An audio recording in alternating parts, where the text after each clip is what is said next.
నమస్కారం. ప్రపంచంలో ఉదయం లేవగానే కోట్లాది మంది వినే ఒక పవిత్ర నాదం ఉంది. అది శ్రీ వెంకటేశ్వర సుప్రభాతం. తిరుమలలో ప్రతిరోజు ఉదయం బ్రహ్మముహూర్తంలో మొదటిగా వినిపించే మంత్రధ్వని ఇదే. ఈ సుప్రభాతం ప్రారంభమయ్యే శ్లోకం చాలా ప్రసిద్ధి. కౌసల్యా సుప్రజా రామ పూర్వా సంధ్యా ప్రవర్తతే ఉత్తిష్ట నరసార్థుల కర్తవ్యం దైవమాహ్నికం. అంటే, ఓ మహావీరుడా, ఉదయ సంధ్యాకాలం వచ్చింది, లేచి నీ దైవ కార్యాలను ప్రారంభించు అనే అర్థం. ఈ శ్లోకం అసలు రాముణ్ణి మేల్కొల్పే శ్లోకం. కానీ తిరుమలలో అదే భావంతో శ్రీ వెంకటేశ్వర స్వామిని మేల్కొల్పే మంగళ గానంగా మారింది. అసలు సుప్రభాతం అంటే ఏంటి చూద్దాం. సుప్రభాతం అంటే దైవాన్ని మేల్కొల్పే పవిత్ర స్తోత్రం. శ్రీ వెంకటేశ్వర సుప్రభాతం ప్రతివాది భయంకర అన్నన్ రచించిన గొప్ప స్తోత్రం. ఇందులో మొత్తం 29 శ్లోకాలుంటాయి.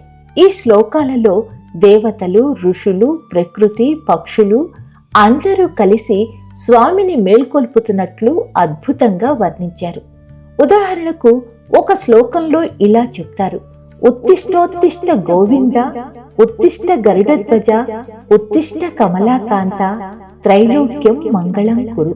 అంటే, ఓ గోవింద, లెమ్ము, నీవు లేవగానే 3 లోకాలకు మంగళం కలుగుతుంది.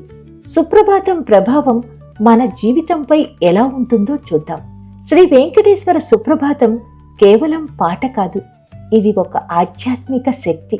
ప్రతిరోజు ఉదయం దీన్ని వినటం వల్ల మనసుకు ప్రశాంతత వస్తుంది, ఆలోచనలు పవిత్రంగా మారుతాయి, రోజంతా ధైర్యం, సానుకూలత పెరుగుతుంది, భక్తిభావం బలపడుతుంది. ఇందుకే చాలా మంది తమ రోజు ప్రారంభాన్ని సుప్రభాతం వినటంతోనే మొదలు పెడతారు. తిరుమలలో అయితే సుప్రభాతం వినిపించిన తరువాతే స్వామివారి ఆలయంలో రోజువారీ సేవలు ప్రారంభమవుతాయి. ఒక చిన్న ఆధ్యాత్మిక భావం. సుప్రభాతం మనకు ఒక గొప్ప సందేశం ఇస్తుంది. ప్రతి ఉదయం మనం కూడా స్వామిని మాత్రమే కాదు, మనలోని మంచి భావాలను కూడా మేల్కొల్పాలి. భక్తి, ధర్మం, సత్యం ఇవే మన జీవితాన్ని మంగళంగా మారుస్తాయి.